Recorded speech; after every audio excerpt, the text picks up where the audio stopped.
Welcome to the DTC Insider podcast, where online business owners come to find actionable tips and tactics to grow their businesses. Now, here's your host, Brian Roisenthal.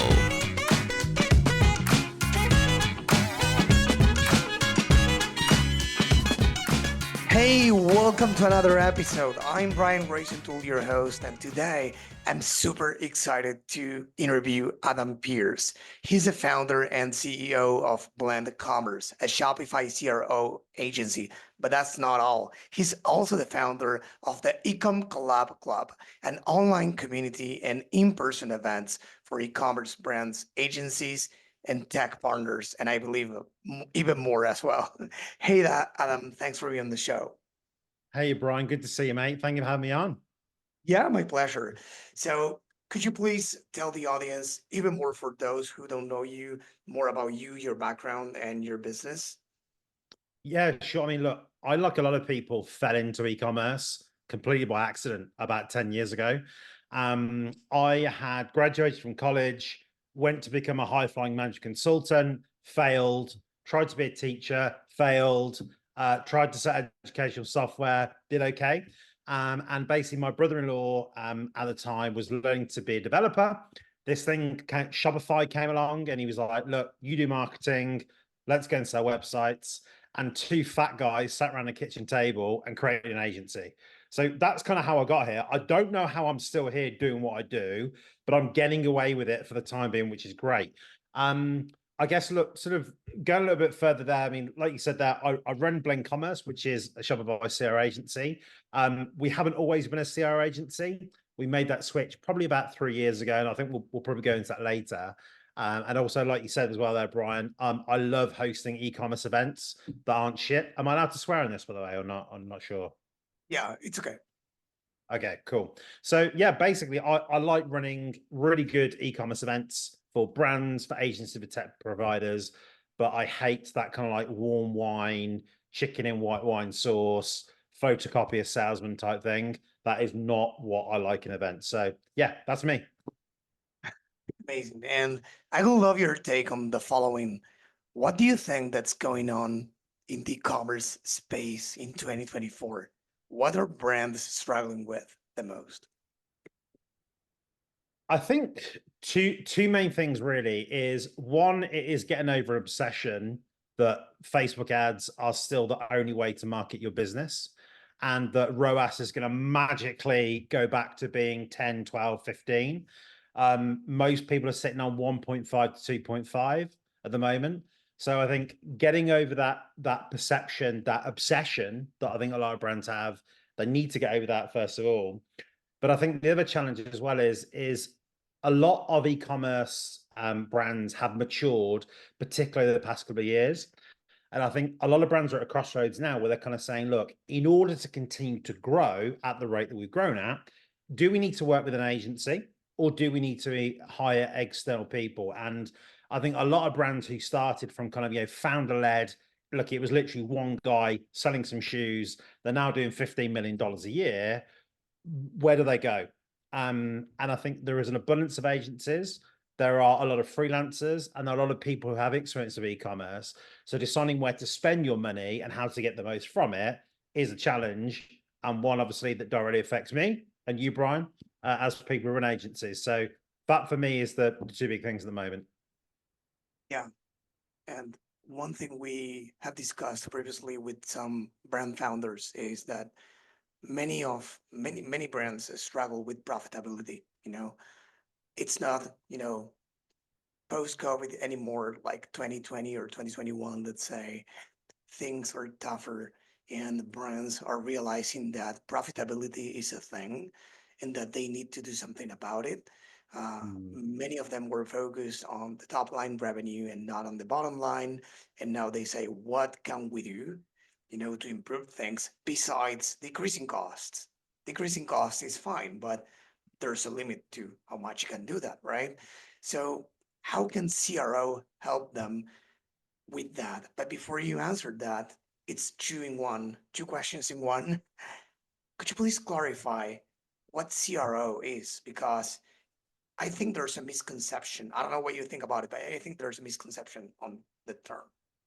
Yeah, and it massively impacts my day-to-day, Brian, because look, the way I describe it as a CRO is it's kind of this kind of broken telephone problem in that about sort of 20 years ago, what CRO was looking at lots of different data points, plotting them out and saying from the perspective when someone goes to a website, here is where they exit, here is where they enter, here's where they're dropping off, all this different data that will get basically put together and a picture would then be formed. And realistically, it was quite mathematical.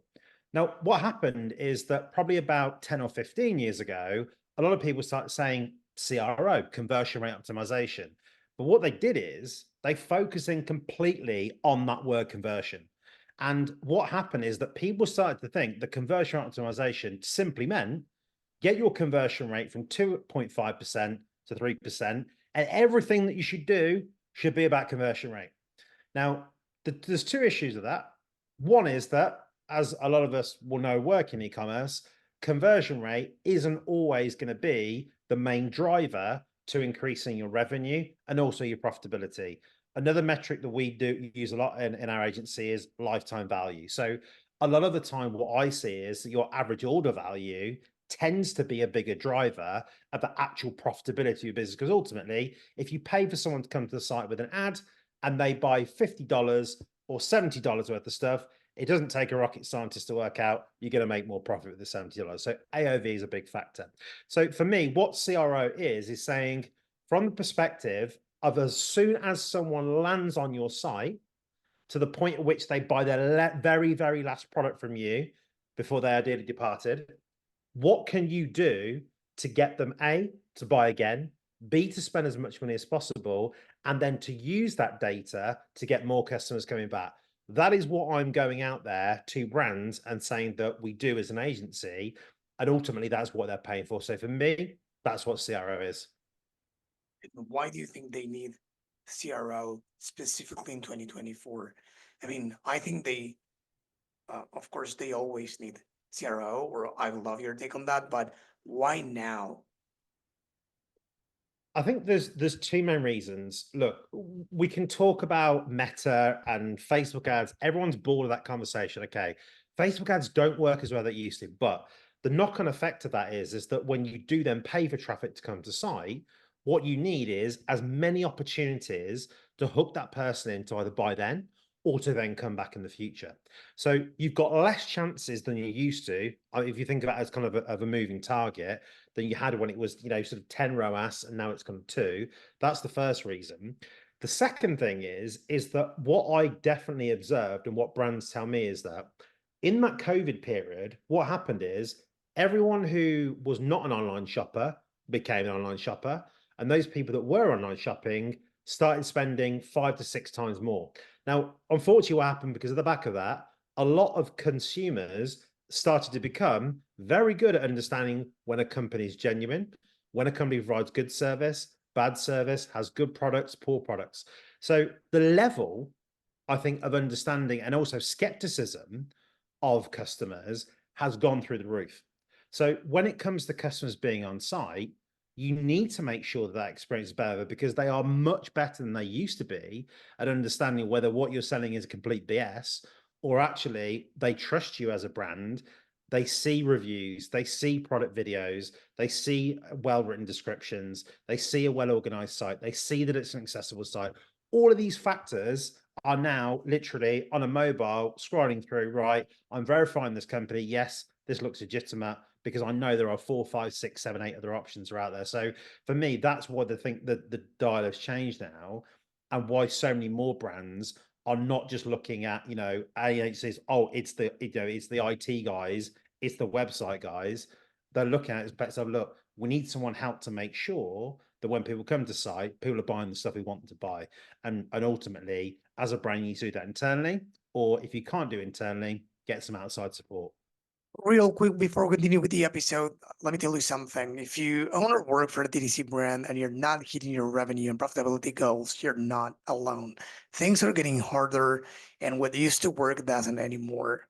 That's why it's important to find a business-oriented partner that's focused on improving the levers that will change the game for your business. And believe me, it is possible. At BSR Digital, to give you an example, we have recently helped our clients generate between, listen well, 80 and 700K in extra monthly revenue. If you'd like to explore how we could do the same for you and your business, head on over to bsrdigital.com and book a call with us. And I think there are many things that brands can get support, outside and have contractors.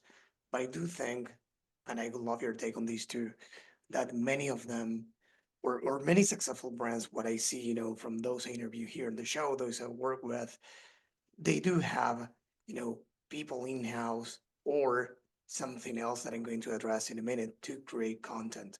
It's not about the one photo shoot per month or a quarterly photo shoot, to create the content, some statics or some phony, images or videos. It's about the genuine stuff. It's about, one brand, 8-figure brand, let's say, they have hired a cash paying customer after they found out that the guy was buying their products and was recording a lot of content for them. So that relationship evolved and they moved the guy and his family to that state. And the guy is now a full-time creator for them. Some other brands I talk to, they have their whole team. And sometimes their whole team is 6 people, but they have the admin person, the fulfillment, the CX person recording content, all of them. Sometimes it's the founders. So Yeah. what do you think about content creation these days? Can brands get away with outsourcing it these days, and how? Or do you think it's really an in-house thing? For me, I actually think it's down to two factors. One is, look, ultimately, in terms of in-house skill, if you have the ability to, number one, be able to operate a camera or be able to operate a phone. I know that sounds a bit silly, but some people just don't. Okay. I see on LinkedIn all the time. People do videos and like half of their face is missing off it. It just looks a bit shit. Yeah, that's let's face it, something like that. But the other thing for me is the main blocker in my mind to people doing content internally is actually whether they are willing to actually show everything. That is a biggest blocker because a lot of people won't. You see it on LinkedIn all the time, Brian. People put posts on there that I'm amazing, I'm this, I'm that, the other. They won't show their true selves. And I think the other thing as well with that, with that content creation piece is, are you creative enough to use something to create that emotional connection that you then can go out and use that as a marketing ploy? Now, an example I'll give here is a brand called Midday Squares. People on LinkedIn will probably know Jake Carls and Nick Sattarelli, who are part of that company. They literally record everything, and they have pretty much from day one. Now, I freaking love Jake Carls because, for example, what he does is there's a guy, one of the stores that they sell at, he goes down there and basically he always talks about making friends first and doing business later. He basically does these like stupid dances with this guy who like packs the shelves in the store, and people freaking love it. But a lot of brand founders, wouldn't even think to do that because, oh, this shit's stupid, why would I do that? But if you look at the engagement that he gets on those posts and that they get as a brand, people love it because people now want to see behind the curtain. And I think if you can do that internally, great.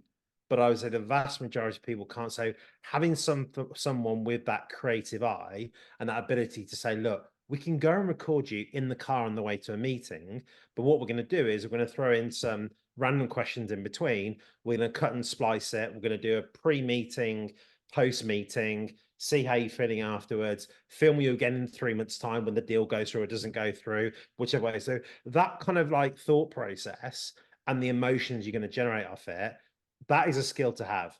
And, I think, look, it's something that I try and work on, but I have to have people in my company, my content creation team, who can help us actually put that through into fruition.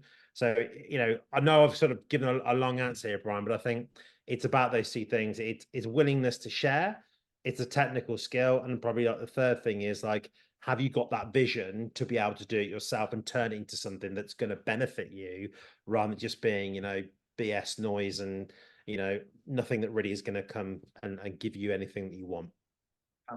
I definitely love that guy. He's amazing, as he said, and it's definitely not easy to pull something like that off. It's not. I suck at camera. I acknowledge that. I want to force myself to record these short form videos, this conversation, on camera, and I can tell I'm not an entertaining guy as this guy.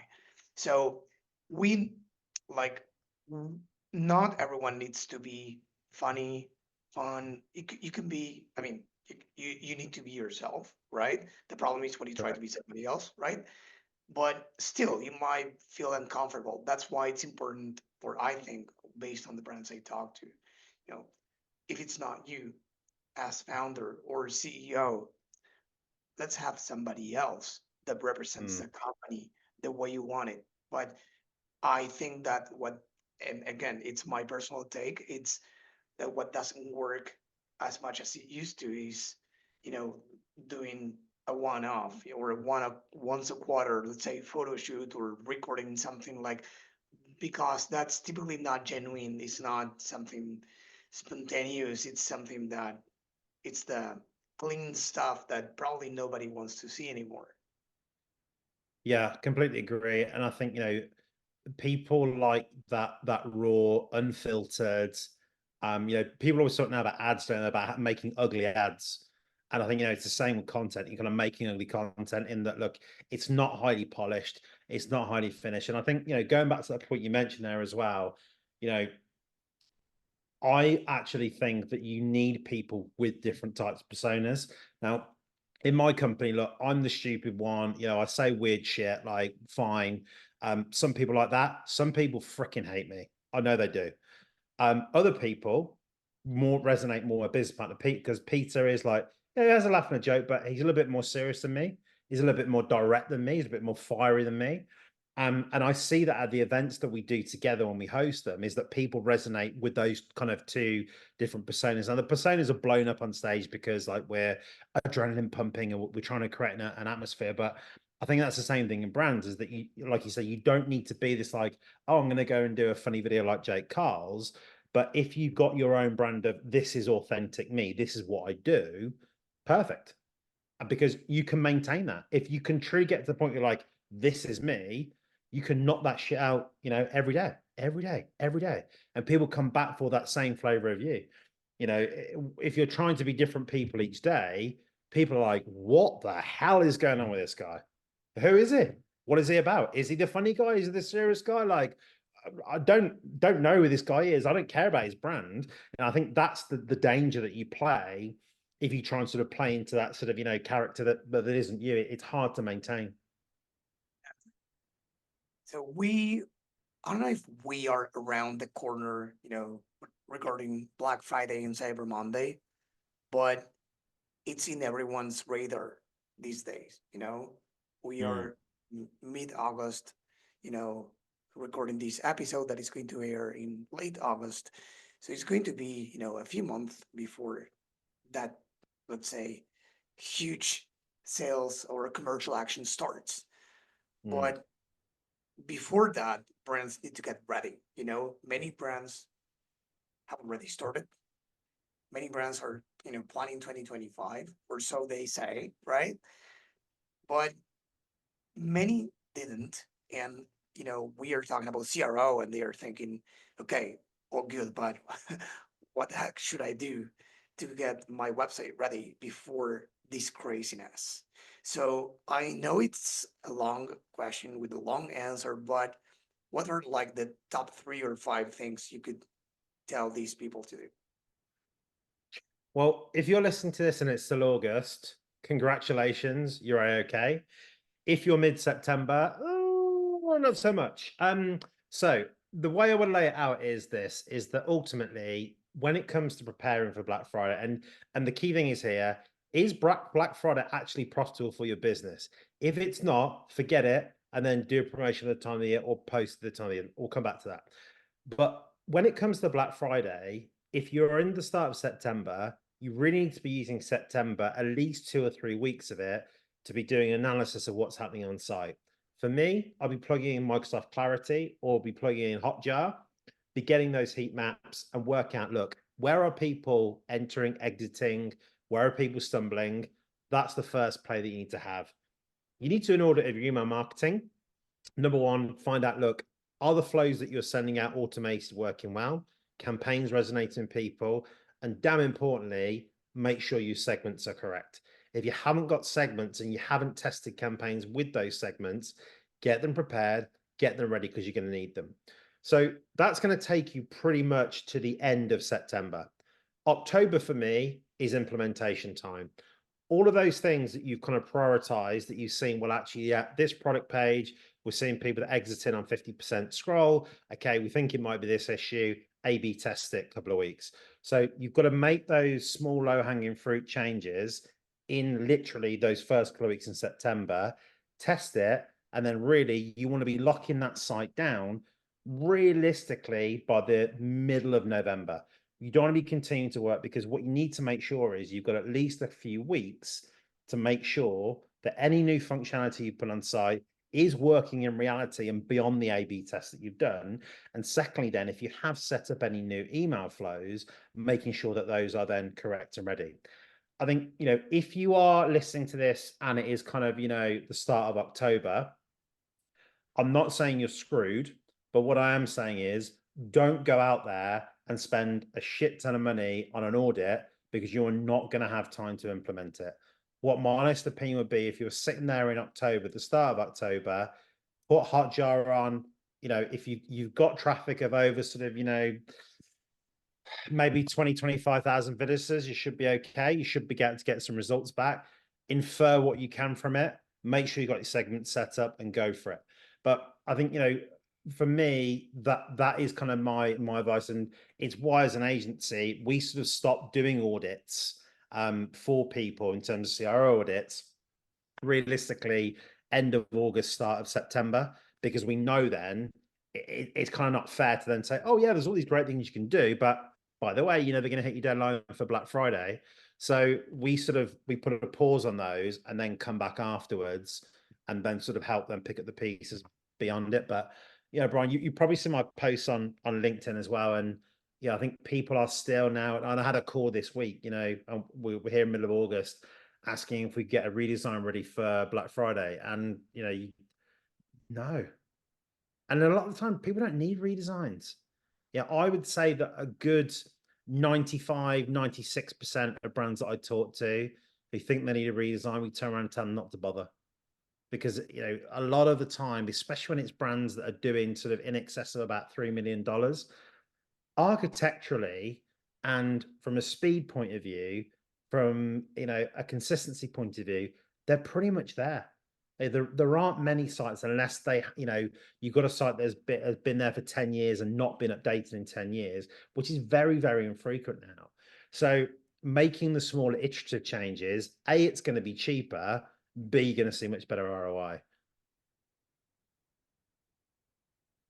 You think about landing pages for Black Friday, Cyber Monday. Again, I know it depends on many cases, but there are people, or there are brands that do site-wide discount or promotion, and there are brands that do some specific things. So for those doing site-wide discounts, do you think that a landing page is typically, let's say, in a generic scenario, a good option? Or when do you think that it makes sense exploring creating one or multiple ones? Yeah, I think a lot of the time, especially if you are, kind of pulling out sort of a hero Black Friday offer, I would definitely be going for that landing page, because ultimately, if the objective of Black Friday is to hook new customers in with that lower price product to then get them in as a repeat customer, I think great, because what you can do then is you can make sure that with that landing page on purchase, anyone checking out with that product then gets a particular welcome flow off the back of it with an email marketing, give them a really good experience, really good deal to start off with, and then go from there.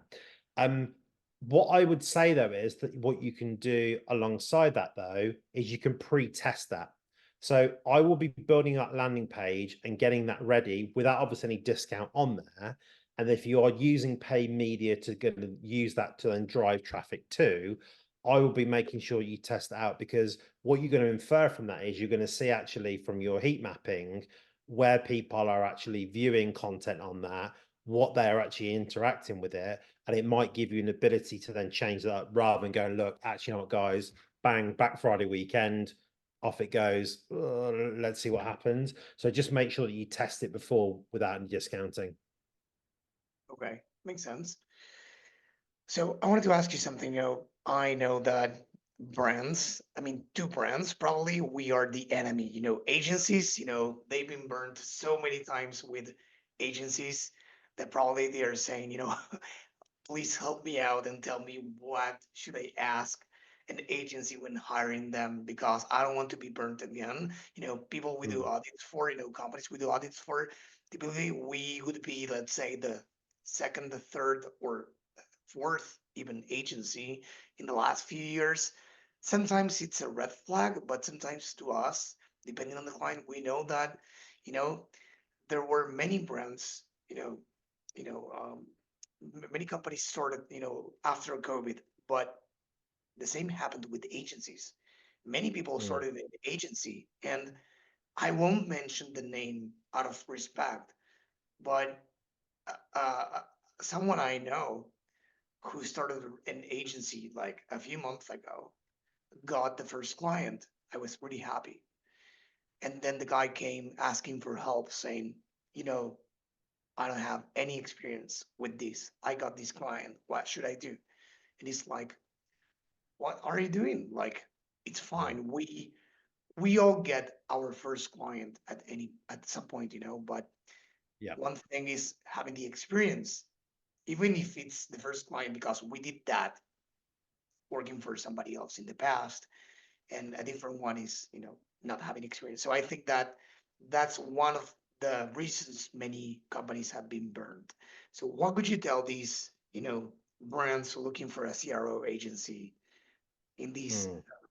at this time of the year, let's say?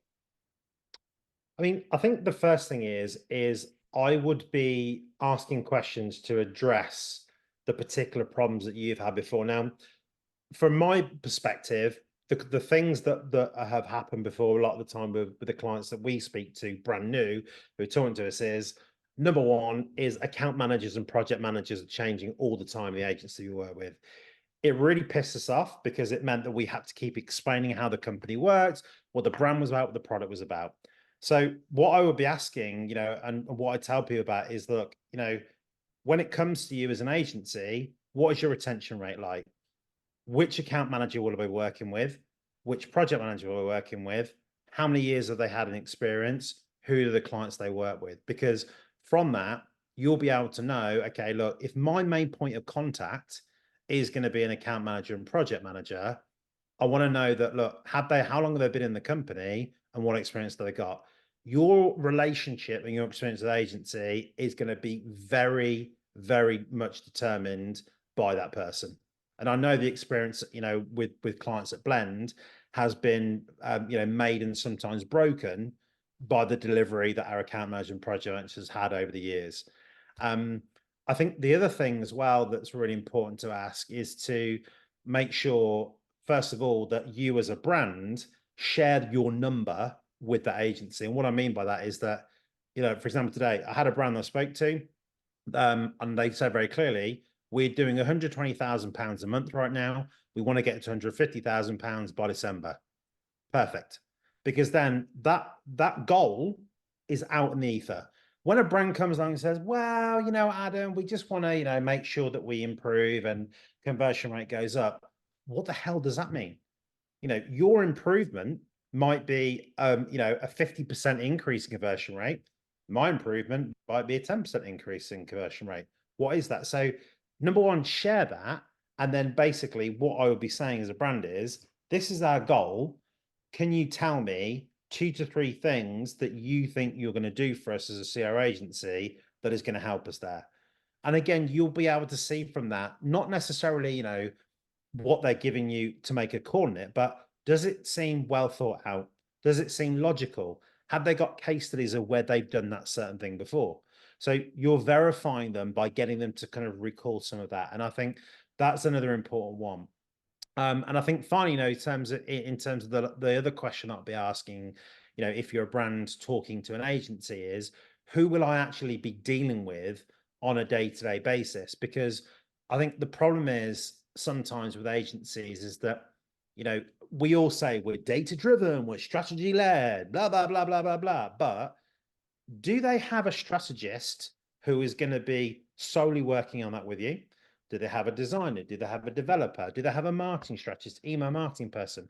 Or is it one person doing all those things? Now, I'm not saying that those agencies out there that have people doing multiple roles can't do it. But if you're a brand of a certain size and you're thinking, well, hang on a minute, I'm paying this agency to specifically focus on strategy. We need this thing to work. You're going to make that call at whether that person who is account manager, project manager, and strategist can do all those things and handle another 4, 5, 6, 7, 8 clients. So that's, I think, what you've got to assess and get a feel for of, can they handle me? Can they handle me in the way that I want to be handled? And finally, can they help me get to that number, that metric that I need to get to? If I'm an e-commerce manager and I've been directed by my global e-commerce director, if I'm a global e-commerce director and it's come down from the CEO, can they help me get to that? Do you feel that confidence in them? Ask those questions to get you there. I agree. Yeah. Account managers, project managers, strategies, all of them are roles are pretty important. It could be one, but it gets tricky as you grow as an agency. And of course, depending on the stage you are as a brand, it can get tricky to hire an agency like that too. So I completely agree. Based on your experience about something you said, do most brands that you speak with know their goals in such a clear way? Like, I'm here, point A, I want to get to point B by X time, or they don't?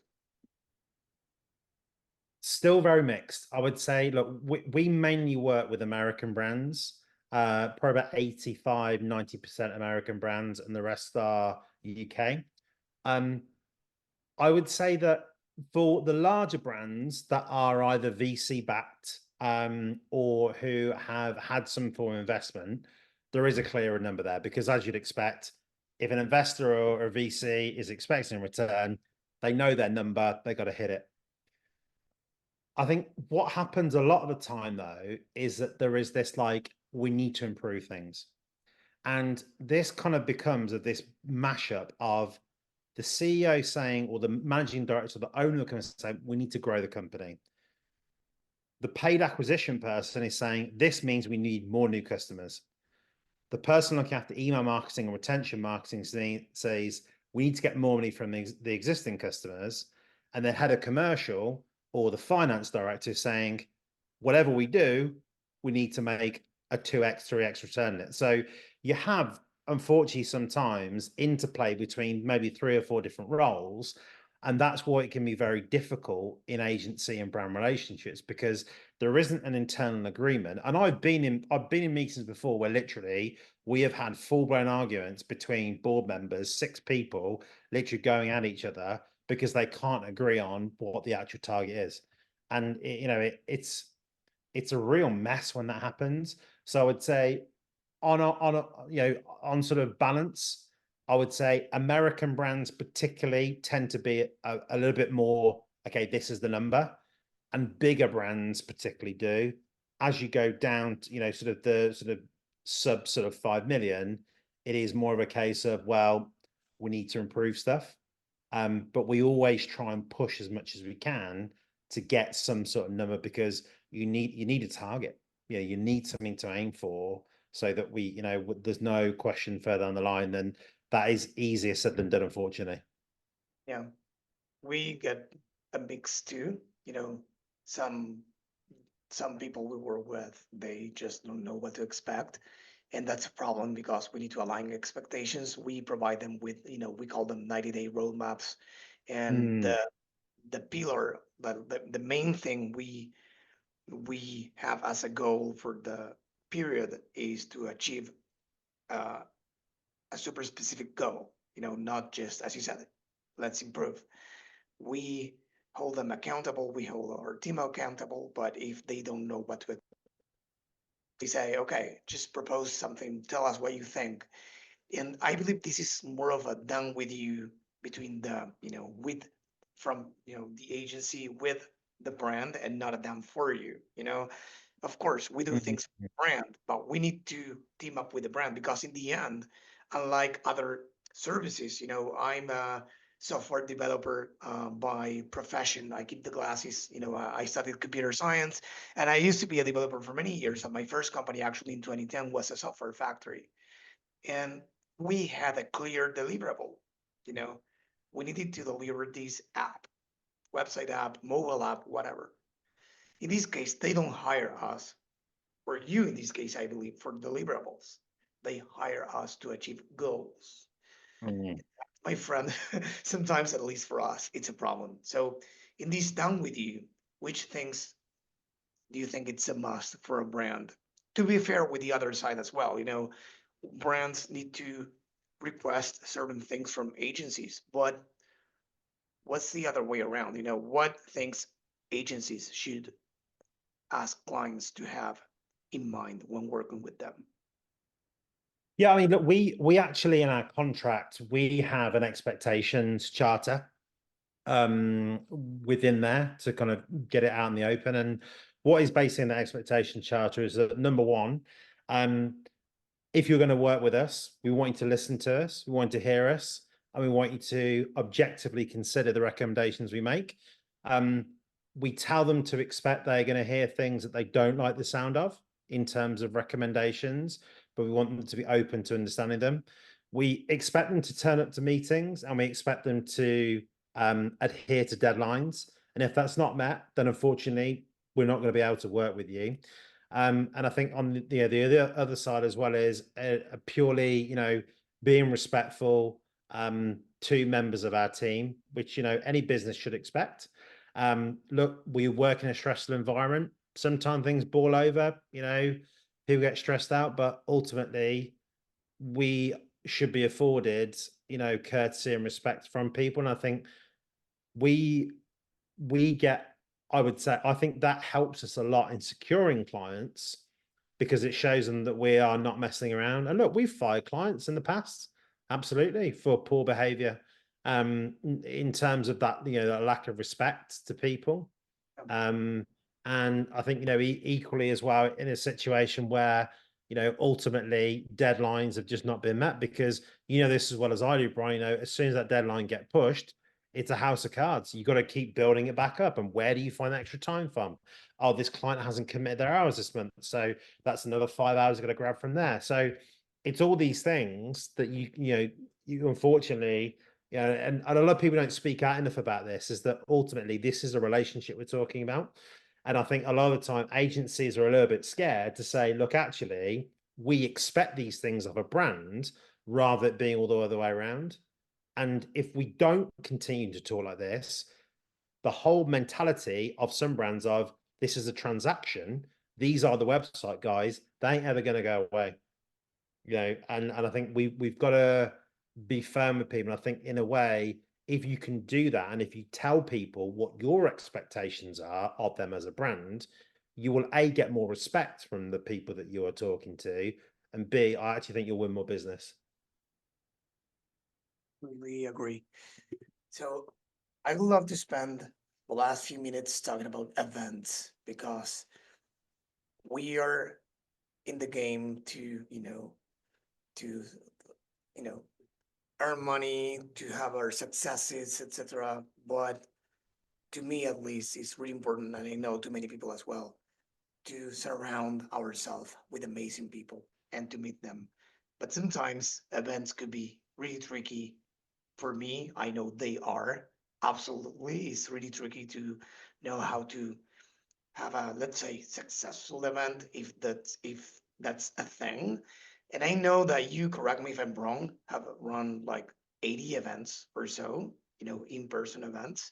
So what what's some of the advice that you can give the audience and me, of course, about these events? In terms of as an attendee in an event and getting the most from it?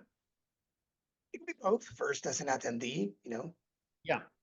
I mean, I think the main, I know we've talked about this before, Brian, like with being an attendee at an event, I am someone who used to hate going to networking, and it was imposter syndrome.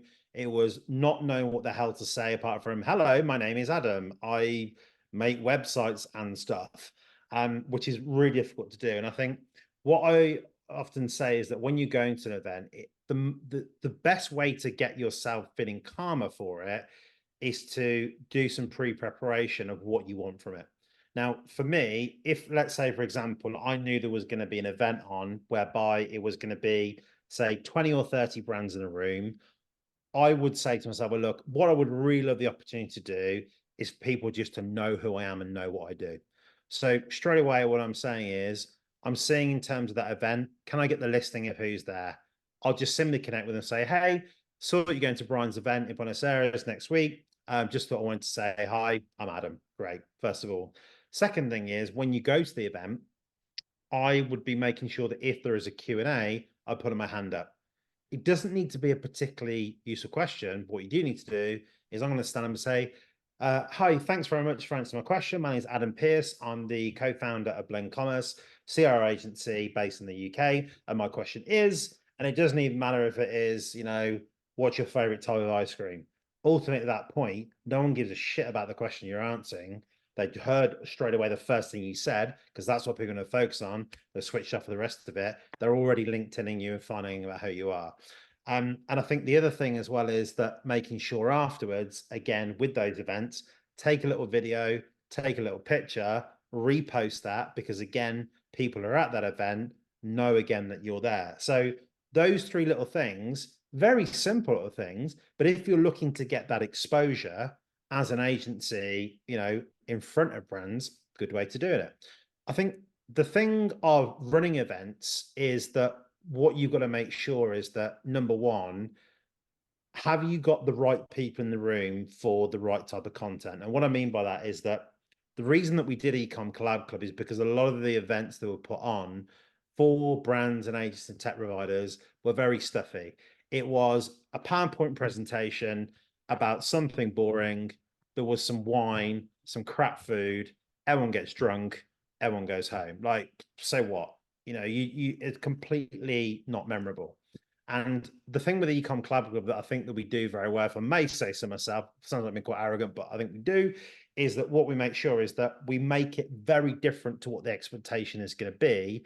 And we also make sure that there is value for brands, for agencies of a tech. So in the panels, if you come to an eCom Collab Club, you'll notice our line of questioning, there is questions that are targeted for answers to the agencies, for answers to the brands, for answers to the tech, and then some questions that are for all. So you just need to make sure that I think the whole thing is then tailored in, but I think also as well, go against the grain. Now, one of the things that I see a lot, particularly in the US, is there are, a lot of events where people are doing retreats, for example. That's all well and good, or there are dinners for brands. Now, I think the thing is, it's like the dinners, from my experience, work pretty well. But a lot of people are doing the same types of dinners with the same type of thing. Now, a little idea you might want to do if you are, for example, an agency in another part of the world, what you might want to do is say, look, we're going to do a dinner, but we're going to do it somewhere weird and wonderful and wacky. So, for example, we've done one where we were basically on the barbecue donut, a big floating boat with a barbecue in the middle, floating around London. Now, no one's ever been invited to that before. The brands wanted to come. It was something different. You had a really nice feeling there because people are really excited to do it. Great. A walking tour of the Brick Lane in London. We've done that one before again. Again, something a little bit different that people wouldn't expect. Particularly if you're in London or if you're in New York, the standard expectation is it's either going to be a steakhouse you're going to get taken to, or it's going to be some kind of like mid-level sort of chain restaurant where you're having the standard 2-course meal with people that are not really doing the same thing as you.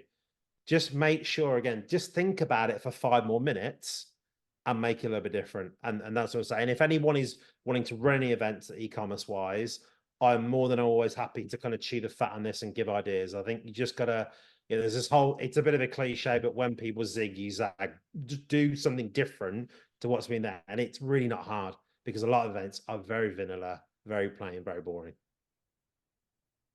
Thank you for the tips. I heard you speaking about this in the past, and I loved all the ideas that you gave me. So I appreciate you doing again. You doing it again here today. For me, I have never run an event. Let's say I attended not many, but yeah, almost. I would say many, yes, in my life. But I didn't plan them properly ahead, and I didn't have a clear expectation. The same thing we were discussing for clients, at the Mhm. agency. I did the same thing. I was unprepared. I didn't go with a clear plan in mind and expectations. So what ended up happening was that I got frustrated because I felt like I was wasted my time and money, you know? So I think it's great everything you're saying about preparing the events, and even when you host it, having the right people in the event, doing something different to stand out and be memorable. And from the point of the attendee as well, I see many people that try to be different, even with what they dress, with what they wear. Sorry, in the event, they wear crazy things just to be memorable, and do crazy stuff to be memorable right there in the event. Yeah, definitely. And I think, it's just trying to break those barriers down. And like you say, people dress up crazy, or it's in a weird venue, or the theme is kind of slightly different, or there's a band playing when you walk into a networking or whatever it might be. All these things are brilliant because what they do is they break that ice and they relax people to a level like, oh, this doesn't need to be where I'm in a suit and tie and I'm really kind of, formal and hello and giving business cards out. That's brilliant because everyone goes and they talk as humans, and you get so much more from that rather than the standard, hi, I'm Adam from eCommerce, here's my business card, like, oh. And even more these days, in which everything is a transaction. It's a Zoom call, 30 minutes typically, Zoom call to discuss whatever agenda you put together for that meeting. And even though there's the small talk, etc., it's about the same thing. But if you are in real life, I we are a remote team, but we used to have a lot of clients here in Argentina. Now we have all of them in the US, and I love that. But I do miss the warmth of the in-person relationship. And people open up. I had clients crying about personal stuff, Mhm. laughing, having fun. And the best things happen in non-business environments. I'm a true believer in that. 100%. But over Zoom is super hard. Yeah, no, I know what you mean, and I think it definitely is difficult, Brian. And I had that challenge only because, like I say, I work a lot with American clients, and we do as a team. But I think what we always try and make sure that we do is that when we are on calls, we're very real. There's none of this kind of like BS. If things aren't going so well, we tell clients. If things are going well, we tell the clients. And I think that then allows you to put that trust. It does take longer, you're right, to get there. And I think, it's just one of those things that, again, even with a lot of project management systems, that, even if you're kind of, when you're sending messages back to clients, you're not, being 100% formal all the time. You know, little things like that that just show that kind of human element. People want that, and we just have to work harder than other agencies, our competitors that are working, within the US and can, go for a coffee on, 56th Street, whatever it might be, with their client. But that's fine. We'll do it. I wanted to thank you for being here. For everyone listening to this or watching this, that we typically, interview brand founders and we discuss what they do to acquire customers, to retain them, among many other stuff. In this case, I wanted something different. I wanted you to get the perspective from, an agency telling you what we struggle with as an agency, giving you advice on how to deal with us. We are not easy either, right? And to give you advice to prepare for one of the biggest times of the years for many of the years, sorry, for many brands. So before you go, Adam, I do have a question that I told you offline. I ask the guests that come to the show every time because it started because it was a selfish question at first because I wanted to get ideas on what to read next. And I wanted to say, hey, I invite these awesome people on the show. What are they reading? I love to get out of the things I read usually. And then it became something, more for the audience. It's for myself as well. Why not? Right. But it's for the audience as well because we put together a list of books mentioned on the show every single year. Do you have, by any chance, any book to share? Yeah, definitely. I mean, look, I'm a massive fan of the author Mike Michalowicz. Some of you will probably know already from Profit First, which I highly recommend reading as well. The book that I really resonate with me from Mike was a book called The Pumpkin Plan, and it is all about intentional planning of how you then grow and scale your business. So if you're a brand, if you're an agency, if you're a tech provider, whatever it might be, have a read of it. Great book. Will do. Adam, again, thanks for being on the show. I had a pleasure. It was a really fun conversation and really interesting and valuable for me, and I'm sure for the audience too. Thanks so much, Brian. Absolute pleasure, mate. And thank you for having me with you. Yeah, so for those who want to get in touch with you or with Blend Commerce, where can they go? Yeah, best thing to do is I am very active on LinkedIn, Adam Pearce, Pearce, and also blendcommerce.com. Amazing. So again, for everyone listening to this or watching, unless you are already there, head on over to the DTCinsider.com. And when you find the episode, you will find the show notes, including the links he just mentioned and the book, of course. Thank you, Adam. This episode was brought to you by BSR Digital. We help DTC brands grow through paid ads and email marketing campaigns. If you'd like us to help your business grow, head on over to bsrdigital.com and schedule a call with us.